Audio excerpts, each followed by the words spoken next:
اپنا بیٹا پیارا ہے، اپنی دولت پیاری ہے، ہر چیز ہمیں پیاری. جب اس میں سے ختم ہوا سب کی محبت دل میں جگہ دے دی، اب اگر چھوٹی سی جگہ دل میں رہ گئی تو کہنے لگے ہاں بھائی حضور بھی پیارے تھے. جن کا نمبر سب سے پہلے ہونا چاہیے اس کو ہم نے سب سے آخر میں جگہ دی. حضور کی بات اس وقت مانیں گے جب بیٹا ناراض نہ ہو، جب بیوی ناراض نہ ہو، جب بچے ناراض نہ ہو، جب تجارت خراب نہ ہو جائے، جب کاروبار خراب نہ ہو جائے، پھر حضور سے محبت ہے. جہاں دونوں میں ٹکر ہو گیا کہ اگر حضور سے محبت کرو گے، حضور کی بات کو مانو گے تو بھائی بیٹا ناراض ہوگا، اس کی شادی میں ہم نے کیوں ڈھولک نہیں بجوایا، کیوں ناچ نہیں کروایا، کیوں خلاف شریعت کام نہیں کرا، کیونکہ بیٹا ناراض ہوگا، کہے گا میں دریا میں اپنے کو ڈبو دوں گا. یہ ہمت کون لائے کہ بیٹا جائے تو چلا جائے مگر میرے سرکار کا دل ناراض نہ ہو جائے؟ ایسا جوہر کون لائے؟ شیطان تو اسی لیے بیٹا ہے. قرآن کھول کے پڑھیں، الشیطان یعدکم الفقر وَيَأْمُرُكُمْ بِالْفَحْشَاءِ. کیا کہتا ہے قرآن؟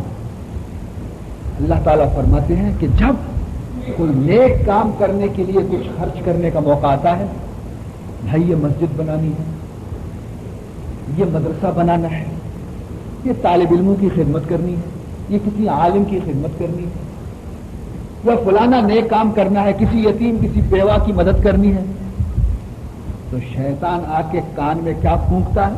الشیطان یعدکم الفقر.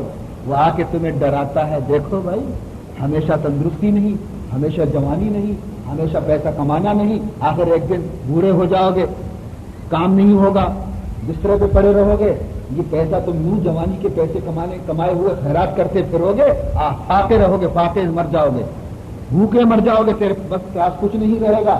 اسی لیے جو کمایا ہے اسے سنبھالو، آگے بیماری ہے، بیکاری ہے، بے روزگاری ہے، پھر یہ پیسے تمہارے کام آئیں گے. وَيَتِيمًا، دوسرے دن یتیم کو دیا، وَأَسِيرًا، تیسرے دن قیدی کو دیا. اور پھر یہ کہتے ہیں کہ بھائی ہم نے کس لیے دیا ہے؟ إِنَّمَا نُطْعِمُكُمْ لِوَجْهِ اللَّهِ، ہم نے اس لیے اسے دیا ہے تاکہ ہمارا رب راضی ہو جائے. کوئی اور غرض نہیں، نہ نام کی غرض ہے، نہ نمود کی غرض ہے، نہ شہرت چاہتے ہیں، کچھ نہیں چاہتے، ہم صرف یہ چاہتے ہیں کہ ہمارا رب ہم سے راضی ہو جائے. لا نريد منكم جزاء ولا شكورا، ہم تم سے نہ کوئی اس کا معاوضہ چاہتے ہیں اور نہ کوئی اس بات کی تمنا کرتے ہیں کہ تم ہمارا شکریہ ادا کرو. کچھ نہیں چاہتے، یہ چاہتے ہیں کہ رب راضی ہو جائے. میرے محترم بزرگوں بتاؤ، یہ تھے حضرات کھانا دینے والے. کھانا دیتے ہیں اور بھول جاتے ہیں، یہ نہیں کہتے کہ فلانے کو دیا، فلانے کو دیا، فلانے کو دیا، نہیں، بھول گئے، اس لیے کہ اس کا عوض اس کو مل چکا خدا کی طرف. اور ہم فرماتے ہیں وہ چیز خدا کے راستے میں دے دو جو سب سے زیادہ پیارا ہو، سب سے زیادہ پیاری چیز خدا کے راستے میں دے دو. ہم کیا کرتے ہیں؟ جو سب سے زیادہ ناپسندیدہ چیز ہے، جو ہمارے کام نہیں آتا، وہ خدا کے راستے میں دے دو. کتنا بڑا فرق ہے. عزیز محترم، ایک دفعہ ایک بچہ ایک پلیٹ پیرنی کا اٹھا کے اپنے استاد کے پاس مسجد میں آیا. استاد جی یہ پیرنی کا پلیٹ ہے، اماں جی نے دیا ہے، ہم نے آج پیرنی پکایا ہے، یہ آپ کا حصہ. تو امام صاحب نے دیکھا اتنا چھوٹا سا پلیٹ تو ہے، مسجد میں اس وقت کوئی دوسرا ہے نہیں، تو میں کھا کے صاف کر کے واپس پلیٹ دے دوں. بچہ ابھی موجود تھا، تو اس نے جو انگلی سے اس کو کھانا کے لیے ابتدا کیا کہ کھاؤں، تو لڑکا کہنے لگا استاد جی اس طرف سے مت کھانا، اس طرف سے کھانا. عجیب، ایک ہی تو پلیٹ ہے، اس طرف سے نہیں کھانا، اس طرف سے کھانا. کیوں بیٹا کیوں؟ اس طرف سے کیا ہے؟ اس طرف نہیں کھانا، اس طرف کھانا. نہیں، ذرا یہ پلیٹ پڑا ہوا تھا، کتے نے آ کے یہاں منہ مارا اس طرف، تو کتے نے منہ مارا تو کہا بھائی یہ تو بھی گندا ہو گیا، کیا کرے؟ کہا جاؤ ملا جی کو دیا. اپنے کام کا نہیں رہا تو اب یہ جا کر کے خدا کے نام پر دے. کتنے افسوس کی بات ہے. لن تنالوا البر حتى تنفقوا مما تحبون، جب تک تم اپنی محبوب چیز کو خدا کے راستے میں نہیں دو گے، تم قیامت کے نیکیوں کو، فلاح و کامیابی کو حاصل نہیں کر سکو گے۔ اور فرماتے ہیں وہ مقصل اوریان، چوتھا وہ آدمی کی جنت جس کا مشتاق ہے وہ شخص ہے جو ننگوں کو کپڑے پہناتا ہے۔ کسی کو دیکھا کہ بیچارے کا پیمند لگا ہوا ہے، بیچارے کا سطر کھل رہا ہے، فوراً ایک جوڑا نیا بنا کر کے دے دیا، لو بھائی یہ پہن لو۔ کسی نمازی کو پہنا، کسی نمازی کو کھانا کھلاؤ۔ بعض لوگ خیرات کرتے ہیں مگر ایسے لوگوں کو دیتے ہیں کہ جن کا چرس کا گولی ختم ہو گیا، جس کو مارفیا کا انجیکشن لگانا ہے تو وہ آ کے کہتے ہیں بھائی کچھ دے دو ذرا، نشے کا وقت ہو گیا۔ یہ غلط چیز ہے۔ وَلَا يَأْكُلْ طَعَامَكَ إِلَّا تَقِي، ایسے لوگوں کو اپنے دسترخوان میں شریک کھانا بنا دو جو خدا کے نیک بندے، وہ نماز پڑھیں گے، وہ دعا مانگیں گے، وہ عبادت کریں گے، اس سے تمہیں اجر ملے گا۔ ایسے آدمی کو دینا غلط ہے کہ جو تمہارے پیسوں کو لے کر کے سینما جا کر کے دیکھے، شراب جا کر کے پیے، چرس کی گولی لے کے استعمال کرو۔ نیک بندوں کی خدمت کرو، اللہ کے نیک بندوں کی خدمت کرو۔ اور میرے محترم بزرگوں، آخری چیز جس کے لیے میں نے یہ پوری حدیث تلاوت کی ہے، آخری جو 5 آدمیوں میں سے آخری شخص ہے اس کے بارے میں فرماتے ہیں ومن صلی علی حبیب الرحمن، فرماتے ہیں 5واں شخص وہ ہے کہ جنت جس کا مشتاق ہے وہی شخص ہے کہ جس نے محبت کے ساتھ حضور اکرم صلی اللہ علیہ وسلم پر نہایت ہی سکون اور خاموشی کے ساتھ درود شریف پڑھا۔ اندازہ لگا لیجئے گا کتنا بڑا ثواب اور کتنا بڑا اجر ہے۔ اس سے محبت بڑھتی ہے، جس سے محبت ہوتی ہے اسے کثرت سے یاد کیا جاتا ہے، جس سے محبت ہوتی ہے ہر جگہ اسی کا ذکر کیا جاتا ہے۔ اگر حضور سے محبت ہے تو ہر وقت اسی کا ذکر ہونا چاہیے۔ بہرحال بات بہت لمبی ہو گئی لیکن مفید باتیں تھیں، صرف یہی دعا مانگی ہے کہ اللہ تعالیٰ ان باتوں پر ہم سب کو عمل کرنے کی توفیق عطا فرمائے۔ اب وہ آیات کریمہ جو میں نے تلاوت کی ہیں ان کے بارے میں سنیے گا۔ وعباد الرحمن الذين يمشون على الأرض هونا وإذا خاطبهم الجاهلون قالوا سلاما والذين يبيتون لربهم سجدا وقياما والذين يقولون ربنا اصرف عنا عذاب جهنم إن عذابها كان غراما إنها ساءت مستقرا ومقاما۔ حق سبحانہ و تعالیٰ فرماتے ہیں کہ آپ کو معلوم ہے کہ میرے بندے کون ہیں، میری بندوں کی صفات تمہیں معلوم ہے، میں اپنے بندوں کی صفت تمہارے سامنے مولا فرماتے بیان کرتا ہوں۔ ویسے بندے تو سب خدا کے ہیں، سب خدا کے بندے ہیں، سب کا خالق خدا ہے، لیکن صحیح معنی میں بندہ وہی ہے کہ جس کو خالق کہے کہ یہ میرا ہے، میرا بندہ تو یہ ہے۔ ایک باپ کے 5 بچے ہیں، 5 بیٹے، ایک دوست آ گیا اس کے پاس، کہا تمہارے کتنے بیٹے؟ کہا میرا بیٹا تو یہ ایک ہی ہے، حالانکہ 5 بیٹے۔ وہ کیوں کہتا ہے کہ میرا تو بیٹا ایک ہی ہے؟ یہ ہے کیوں؟ اس لیے کہا کہ میرے خدمت یہ کرتا ہے، میری بات کو یہ مانتا ہے، باقی میرے نافرمان ہیں، میرے لیے وہ مر چکے ہیں۔ کہتا ہے کہ نہیں؟ وہ نافرمان ہیں، انہوں نے مجھے دکھ پہنچایا ہے، وہ میرے نہیں ہے، میرا بیٹا یہ، حالانکہ وہ بھی اس کے بیٹے۔ اسی طریقے پر اللہ تعالیٰ فرماتے ہیں کہ میرے بندے تو وہ ہیں کہ جن کے اندر یہ صفات موجود ہوں، جن کے اندر یہ صفات ہیں وہ میرے ہیں، جن کے اندر یہ صفات نہیں وہ میرے نہیں ہیں۔ یوں تو قرآن پاک میں اسی سلسلے میں بہت ساری صفات آئی ہے، مگر میں نے صرف چند صفتیں بیان کرنا ہے مقصود ہے، میں نے وہی تلاوت کی ہے۔ بنیادی چیز فرماتے ہیں، پہلی صفت فرماتے ہیں عباد الرحمن، رحمان کے بندے کون ہیں؟ پہلی صفت الذین یمشون علی الارض ہونا، پہلی صفت یہ ہے کہ میرے بندوں کے دل کے اندر بڑائی کا نام و نشان نہیں ہے۔ کبر، تکبر، غرور، بڑاپن، بڑائی، یہ اس کی خوشبو بھی ان کو نہیں ہے۔ ایسے میرے عاجز بندے ہوتے ہیں، میرے بندے وہ ہیں جو میرے آگے جھکتے عاجز۔ یمشون علی الارض ہونا، اتنے عاجز ہیں کہ حتیٰ کہ رفتار میں بھی عاجزی، چلنے میں بھی عاجزی سے چلتے ہیں، غرور سے نہیں چلتے، سینہ تان کے گردن اونچی کر کے نہیں چلتے۔ ایک اور آیت میں اللہ تعالیٰ فرماتے ہیں وَلَا تَمْشِ فِي الْأَرْضِ مَرْحًا، مولا فرماتے ہیں کہ میری زمین پر ہے بندے ناز سے مت چلا کر، اکڑ اکڑ کے مت چلا کر، گردن اونچی کر کے سینہ تان کے پاؤں کو زور زور سے مار مار کے مت چلا کر۔ کیوں؟ اس لیے کہ تو کمزور بندہ ہے۔ فَإِنَّكَ لَن تَخْرِقَ الْأَرْضَ وَلَن تَبْلُغَ الْجِبَالَ طُولًا، اس لیے کہ تو جتنا بھی اپنے زور سے پاؤں رکھو زمین پر تو تمہارے پاؤں میں درد پڑ جائے گا مگر میری زمین پھٹ نہیں جائے گی۔ تم زور زور سے چلنے سے اب میری زمین کو پھاڑ نہیں سکو گے، تو پھر کیوں رفتار بدل دیا تم نے اپنا؟ تم تو کمزور ہو۔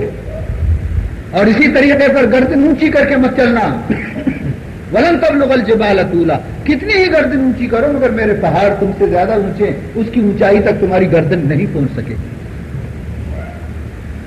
فرماتے ہیں کہ غرور اور تکبر مجھے اپنے بندے کا پسند نہیں۔ ہاں، موقع جب آئے دشمن کو زیر کرنے کا، کافروں کے ساتھ مقابلہ ہو رہا ہے، تو پھر اپنی شان کو ظاہر کرو، وہاں سر اونچا کرو، وہاں سینہ تان کے نکلو۔ اپنے بھائیوں کے اندر زمین پہ چلتے ہو، وہاں کس کے آگے سینہ تانتے ہو؟ کہاں کیوں گردن اونچی کرتے ہو؟ کیوں اترا اترا کے چلتے ہو خدا کی زمین پر؟ ان اللہ لا یحب کل مختال فخور، ایسے بندے خدا کو پسند نہیں ہیں۔ خدا ان بندوں کو پسند کرتا ہے کہ جن کے دل خدا کی محبت میں بالکل ٹوٹ چکے ہیں۔ انا عند منکسرۃ القلوب، حدیث قدسی ہے، مولا فرماتے ہیں مجھے اگر کوئی تلاش کرنا چاہے تو ان ٹوٹے ہوئے دلوں میں تلاش کرے کہ جن کے دلوں میں شکستگی ہے اور جو عاجز دل ہے، میں وہاں ملوں گا۔ اور فرماتے ہیں یہ تو ہوا تکبر و غرور، اس سے منع کیا ہے۔ اللہ تعالیٰ فرماتے ہیں کہ غرور کا لائق میں ہوں، بڑائی مجھے زیب دیتا ہے۔ وَلَهُ الْكِبْرِيَاءُ فِي السَّمَاوَاتِ وَالْأَرْضِ، بڑائی آسمانوں میں بھی میرے لیے ہے اور زمین میں بھی میرے لیے ہے، میرے برابر کوئی نہیں، میرے بغیر کسی کو بڑائی زیب نہیں دیتا۔ خدا کی ذات کے بعد کائنات میں محمد سے بڑھ کر کوئی نہیں، اللہ کے بعد میرے پیارے نبی محمد رسول اللہ صلی اللہ علیہ وسلم سے بڑھ کر کسی کا رتبہ نہیں۔ مگر آپ کی زندگی کو دیکھو کہ سبحان اللہ کتنی عاجزانہ زندگی ہے۔ غرور کا نام نہیں۔ اپنا جوتے کا تسمہ ٹوٹ گیا ہے خود اسے بنا رہے ہیں، کپڑا پھٹ گیا ہے اسے خود سی رہے ہیں، بازار میں جاتے ہیں گھر کے لیے سودا خریدتے ہیں خود اپنے ہاتھ سے اٹھاتے ہیں، حالانکہ قربان ہونے کے لیے ہزاروں خادم موجود ہیں۔ طاقت ہے مگر چٹائی پہ سوتے ہیں، اور چٹائی پہ سونے کی وجہ سے پشت مبارک پر ایک ایک گھنٹے تک چٹائی کے نشان پشت مبارک پر پڑا رہتا ہے۔ یہ امت کو تعلیم دینا مقصود تھا۔ میرے عزیزوں، میرے دوستوں، پہلی صفت اللہ فرماتے ہیں میرے بندوں کی یہ، اور دوسری صفت وَإِذَا خَاطَبَهُمُ الْجَاهِلُونَ قَالُوا سَلَامًا، جب کوئی جاہل انسان، بے سمجھ انسان، نادان انسان میرے بندے سے الجھ جاتا ہے، اسے سخت سست الفاظ سے خطاب کرتا ہے، برا بلا کہتا ہے، تو یہ اس کے ساتھ لڑتا نہیں ہے، وہ قالوا سلاما، اسے سلام دے کے چلا جاتا ہے۔ کہتے ہیں جتنی دیر تک میں تم سے باتیں کروں، تم سے الجھتا رہوں، اتنی دیر میں ایک تسبیح کیوں نہ پڑھ لوں، اتنی دیر میں ایک پارہ قرآن پاک کی تلاوت کیوں نہ کروں، اتنی دیر میں 2 رکعت نفل کیوں نہ پڑھ لوں، کیونکہ میری زندگی بڑی مختصر ہے۔ میں حضرت نوح علیہ السلام کی امت میں نہیں ہوں کہ جس کی عمریں 1000 برس کی ہوتی تھی، میں تو محمد کی امت میں سے ہوں کہ ہماری عمریں 50 60 70 برس کی ہوتی ہیں۔ اس 60 70 برس کی عمر کو میں ضائع کیوں کروں؟ بڑا مختصر وقت کے لیے میں دنیا میں آیا ہوں، 10 15 برس تو بچپن میں گزر گئے، ضائع ہو گئے، اور باقی دن جوانی کے زیب و زینت میں گزر گئے۔ جو تھوڑا بچ گیا ہے اسے میں جھگڑے فساد میں گزاروں؟ نہیں، اب اللہ کی یاد میں گزاروں گا۔ کوئی الجھنا چاہتا ہے تو کہتے ہیں السلام علیکم بابا، تم سچے بے جھوٹا، ختم۔ کون کرتے؟ نفس یہ گوارا کرتا ہے؟ نہیں، نفس تو کہتا ہے اینٹ کا جواب پتھر سے دو۔ کیا میں اتنا کمزور ہوں تو فلانا مجھے اس طرح دبا؟ نہیں بھائی، یہ لوگ بڑے اللہ کے نیک بندے ہوتے ہیں، خدا ایسو کی تعریف کرتے ہیں، ایسو کی تعریف کرتے ہیں۔ حضرت سعدی علیہ رحمہ فرماتے ہیں کہ میں ایک دن گزر رہا تھا شہر میں، تو میں نے دیکھا ایک بہت بڑا موٹا تکڑا زور والا پہلوان، جس کا نام مشہور ہے کہ اس نے میدان میں کتنے پہلوانوں کو پچھاڑا ہے۔ میں نے دیکھا کہ 10 آدمیوں نے اس کو پکڑ لیا اور اس کے غصے سے اس کے منہ سے کف نکلتا ہے، پانی نکلتا ہے، تھوک نکلتا ہے، غصے میں چھوڑو مجھے، وہ کہتا ہے چھوڑو مجھے۔ میں نے کہا یہ کس پر غصہ ہے؟ دیکھا تو ایک نحیف اور کمزور آدمی ہے، اس پر غصہ ہے، چھوڑو میں اس کا کچمبر نکالتا۔ میں نے پوچھا بھائی کیوں ناراض ہے اس پر؟ لوگوں نے کہا اس نے اسے گالی دی ہے، پہلوان کو گالی دیا، پہلوان کہتا ہے چھوڑو میں اس کی ہڈی پسلی توڑ دوں، مجھے کیوں گالی دیا؟ شیخ ساتھی نے کہا ارے یار میرا اعتقاد اس پہلوان سے اب اٹھ گیا۔ کیوں؟ میں نے سمجھا تھا یہ بڑا پہلوان ہے، مگر معلوم ہو یہ پہلوان نہیں ہے۔ کیسے بھائی ہے تو پہلوان، وہی تو ہے۔ کہا بھائی پہلوان کہتا ہے 10 من کا پتھر اٹھا سکتا ہے، مگر ایک چھوٹی سی گالی کو برداشت نہیں کیا اس نے۔ چھوٹی سی گالی کو گالی برداشت کرو، نفس جس کا بری بات سن کے نفس اسے برداشت کر لے، یہ ہے ہمت کا کام۔ پتھر تو جانور بھی اٹھاتے ہیں، پتھر تو ہاتھی بھی اٹھاتے ہیں، زور ان کے اندر بھی ہے۔ مرد وہ ہے جو اپنے نفس کو کچل دے، نفس کو پامال کر دے، اور یہ اتنی بات سن کر کے بس بگڑ گیا، بے قابو ہو گیا، یہ کہاں کا پہلوان ہے؟ تو عزیزان محترم یہی تعلیم دی ہے قرآن پاک میں، سنو اور پی جاؤ۔ والکاظمین الغیظ والعافین عن الناس واللہ یحب المحسنین۔ مولا فرماتے ہیں میرے بندے وہ ہیں جو اپنی طبیعت کے خلاف بات سن کے جب انہیں غصہ آ جاتا ہے، انسان ہے غصہ آ جاتا ہے تو وہ غصے کو ظاہر نہیں کرتے بلکہ پی جاتے ہیں۔ والکاظمین الغیظ، غصے کو پی جاتے ہیں۔ والعافین عن الناس، اور جس نے غصہ دلایا ہے اسے معاف کر دیتے ہیں۔ جس آدمی نے اس کو غصہ دلایا ہے اسے اس کی غلطی کو معاف کر دیتے ہیں۔ واللہ یحب المحسنین، بلکہ پہلے اس کے ساتھ اگر احسان کیا تھا تو اب بھی اس کے ساتھ احسان کرتا ہے۔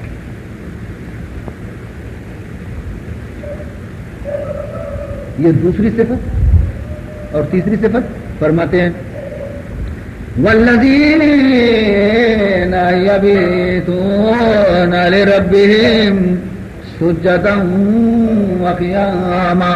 میرے بندوں کی تیسری صفت یہ ہے جب دنیا سو جاتی ہے، جب دنیا اپنے نرم گرم بستروں میں چلی جاتی ہے، جب رات کی تاریکی آ جاتی ہے، جب خاموشی آ جاتی ہے، دنیا والے اپنے اپنے خمے ہوئے خواب ہو جاتے ہیں گھروں میں، تو یہ جو میرا بندہ ہے یہ اپنے نرم گرم بستر چھوڑ کر کے وضو کرتا ہے، مصلی بچاتا ہے، میرے آگے کھڑے ہو کر کے رونا شروع کر دیتا ہے۔ والذین یبیتون لربہم سجدا وقیاما۔ ان کی راتیں اس طرح سے گزرتی ہیں، کبھی سجدے میں پڑے ہوئے ہیں، کبھی قیام میں کھڑے ہیں، کبھی رکوع میں کھڑے ہیں، گناہوں کو یاد کرتے ہیں، روتے ہیں۔ تہجد گزار ہے میرے بندے، تنہائی میں جب دنیا سوتی ہے یہ اپنے رب سے اپنے عرض و معروضات کو پیش کر کے روتے ہیں، گناہوں کی معافی مانگتے ہیں۔ کوئی شخص ولی نہیں بن سکتا، عارف نہیں بن سکتا جب تک کہ نماز تہجد کا پابند نہیں ہوگا۔ عزیزان محترم یاد کرنا، اللہ فرماتے ہیں میرے بندوں کی خصوصی صفت یہی ہے کہ وہ راتوں کو میرے آگے سر بسجود ہوتے ہیں۔ یہی وہ وقت ہوتا ہے جب خدا کی رحمت قریب آ جاتی ہے، جب بندے کی دعا قبول ہوتی ہے، جب اللہ کی بارگاہ میں آنسو شرف قبولیت حاصل کرتے ہیں۔ حضرت خواجہ بایزید بستامی رحمت اللہ تعالی علیہ بہت بڑے بزرگ گزرے، سلطان الاولیاء ہیں، ان کے بڑے مرید تھے بستام شہر کے اندر۔ لوگوں کو اس سے کافی فائدہ ہوا، لوگوں نے داڑیاں رکھنی شروع کی، لوگوں نے نماز پڑھنا شروع کیا، لوگوں نے قرآن پاک کی تلاوت کرنی شروع کی، بڑے نیک بن گئے۔ شیطان کو یہ بات کیسے پسند آ گیا کہ لوگ جنتی بن جائیں، لوگ جنتی بن جائیں، شیطان کو یہ بات گوارا نہیں تھا۔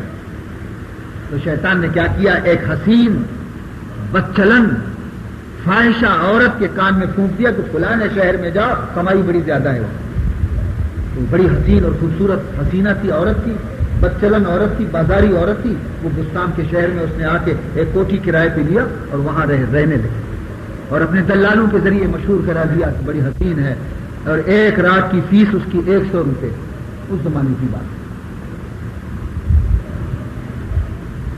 ایک آدمی جب گیا ایک رات گزار کے آیا تو اس نے اس کی تعریف کی تو دوسرا چلا گیا, تیسرا چلا گیا. اس طرح یہ شہر سب اس کے دام فریب میں پھنس گیا. حضرت بایزید بستامی نے دیکھا کہ میری مجمع میں, میرے درس میں, میرے مراقبے میں, میرے ذکر میں لوگ کم ہیں. یہ لوگ کہاں گئے؟ ایک رات پوچھا بھائی یہ لوگ کہاں گئے؟ یہ تو مسجد خالی ہو گئی, یہ کہاں گئے؟ کسی نے کہا حضرت کیا بتائیں, ایک طوفان برپا ہے, ایک عورت آئی ہے اور سارا ستیہ ناش کیا ہے لوگوں کا اور سب اسی کے چکر میں. فرمایا اچھا کہاں رہتی ہے وہ عورت؟ پتہ وغیرہ سب پوچھ لیا.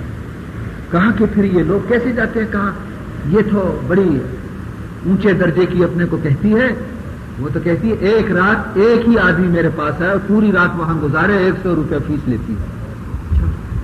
تو پھر وہ ایک رات اسی کی ہے. کہاں؟ ہاں. بس خاموش ہو گئے.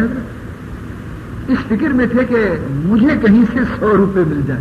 سبحان اللہ, 100 روپے مجھے کہیں سے کوئی دے دے قرضہ وغیرہ. چنانچہ مل گئے. اب یہ کوشش ہوئی کہ میں اس کے دروازے پہ جا کے فقیروں کی طرح بیٹھ جاؤں. اپنے نفس کو پامال کیا. یہ نہیں خیال کیا کہ دنیا کیا کہے گی, کہ آج بزرگ صاحب جو ہیں فلانی فاحشہ عورت کے دروازے پر بیٹھے ہیں, اس کا خیال نہیں کیا. دنیا کچھ بھی کہے. دروازے پہ آ کے سیڑھی پہ بیٹھ کے اب جن جن صاحبان کا خیال تھا کہ آج کی رات وہ یہاں گزاریں گے, جب وہ یہاں قریب آئے تو دیکھا حضرت بیٹھے ہوئے ہیں تو شرم سے گردن کھجاتے ہوئے نکل گئے. یہ جرأت نہیں ہوئی کہ آ کے کوٹے پہ چڑھ جائے. جو آتا ہے وہ بس حضرت کو دیکھ کے بس نہیں جاتا کوئی. کہنے لگے کہ حضرت آج کیسے یہاں آ گئے؟ اس عورت نے دیکھا کہ رات کافی گزر گئی ہے اور ابھی کوئی خریدار نہیں آیا, کوئی گاہک نہیں آیا. کیا بات ہے؟ خادمہ کو بھیجا کہ جاؤ بھائی دیکھو لوگ کیوں نہیں آتے. خادمہ جب نیچے آئے حضرت کو دیکھ کے اوپر گئی, کہنے لگی کہ ایک فقیر بیچارے سائل بیٹھے ہوئے, اس کو لوگ دیکھ کے نہیں آتے. کہا اچھا جاؤ یہ 10 روپے فقیر کو خیرات دے دو اور کہہ دو لو بھائی تمہاری خیرات. وہ چلا جائے گا, گاہک آ جائیں گے, 100 روپے تو میرا ختم نہ ہو جائے.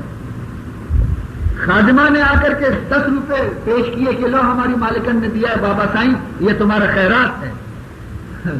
مسکرا کے فرمانے لگے بھائی میں کچھ دینے, اپنی خادمہ سے اپنی مالکن سے جا کے کہو کہ میں کچھ لینے کے لیے نہیں آیا ہوں, کچھ دینے کے لیے آیا ہوں, کچھ دینے کے لیے آیا ہوں. یہ چلی گئی اوپر کہ عجیب فقیر ہے. مالکن سے کہا عجیب فقیر ہے, کہتا ہے میں لینے کے لیے نہیں دینے کے لیے آیا ہوں. تو وہ ہنسنے لگی. کہا کہ شاید یہ زندہ دل فقیر ہوگا. جا کے اس سے کہو کہ بھائی تم جو ہم چاہتی ہیں تم نہیں دے سکتے, ہم تو 100 روپے ایک رات کا لیتے ہیں. اس نے آ کر کے کہا تو کہا یہ لو یہ 100 روپے پہلے جا کر کے دے دو, ہم رات گزاریں گے یہاں. یہ 100 روپے لے کے ہنستی اوپر چلی گئی کہ تو عجیب زندہ دل فقیر ہے, دیکھو 100 روپے دے دیا, کہا رات یہیں گزاریں گے. کہا کیا کریں مجبوری ہے, دوسرا تو کوئی آتا نہیں, چلو بلا لو اوپر. حضرت بایزید بستامی کو اوپر بلا لیا. جب وہ اوپر پہنچے تو انہوں نے پوچھا کہ آج کی رات تم میرے اختیار میں ہے نا, جو میرا حکم ہے اس کی تعمیل کرو. کہاں ٹھیک ہے, آج کی رات تم نے میرا فیس دیا ہے, جو تم کہو گے میں عمل کروں گی. کہا دیکھو ابھی میرا تجھ سے کوئی واسطہ نہیں, تم جا کے سو جاؤ آرام سے, جب میں تمہیں آواز دوں اس وقت چلی آ. وہ ہنستی ہوئی جا کے چلی گئی, اپنے کمرے میں سو گئی. اور یہ اس نے مصلی بچھا کر کے خدا کے حضور میں نماز پڑھنا شروع کیا. یہاں تک کہ وہ جو آخری وقت جو رات کا آتا ہے جبکہ خدا کی رحمتیں بندوں سے قریب ہوتی ہیں, جب دعا کی قبولیت کا وقت آ گیا. ہر رات کے پچھلے حصے میں کچھ دولت بٹتی رہتی ہے, ہر رات کے پچھلے حصے میں کچھ دولت بٹتی رہتی ہے, جو جاگتا ہے وہ پاتا ہے, جو سوتا ہے وہ کھوتا ہے, جو جاگتا ہے وہ پاتا ہے, جو سوتا ہے وہ کھوتا ہے. جب یہ گھڑی آ گئی تو پھر اس نے آواز دی کہ چلی آؤ. وہ نیند سے بیدار ہو کے باہر نکلی, بڑبڑاتی ہوئی کیسے مصیبت سے پالا پڑا ہے, نیند بھی خراب کر دیا. کیا ہے؟ کہا جاؤ پہلے غسل کرو، کپڑے بدلو، پھر آؤ۔ مجبور تھی، فیس لیا تھا، غسل خانے میں گئی، غسل کیا، کپڑے پاک پہن لیے، چلی آئے، بتاؤ اب کیا حکم ہے؟ تو اپنا چادر اس نے قبلے رخ بچھا کر کہا اس پہ قبلے کی طرف منہ کر کے کھڑی ہو جاؤ۔ کھڑی ہو گئی، کہا اب میں جو کچھ کروں تم کرو، میں کہوں تم کہو۔ عجیب جان مصیبت میں پھنس گئی میری، کیا مصیبت ہے آج؟ کہا دیکھو 100 روپے تم نے لیا ہے، میرا حکم مانو۔ کا ٹھیک ہے، مصلی پہ کھڑا کر دیا اور نماز نفل کی نیت کی تو اس نے بھی نیت کی، اس نے تکبیر کہا، اس نے تکبیر کہا، اس نے جہرن سبحان پڑھا، اس نے بھی پڑھ لیا، اس نے سورہ فاتحہ پڑھا، اس نے بھی پڑھا، اور سورت پڑھ لی قرآن پاک کی، اس نے بھی، پھر رکوع کی تکبیر، پھر رکوع کی تسبیح، وہ بھی نقل کرتی رہی۔ پہلا رکعت ختم ہوا، دوسری رکعت، جب دوسری رکعت کا آخری سجدہ میں جو گر گئے، ایک طرف عورت ایک طرف بایزید بستامی، آخری سجدہ جب نماز کا تھا تو حضرت بایزید بستامی رونے لگے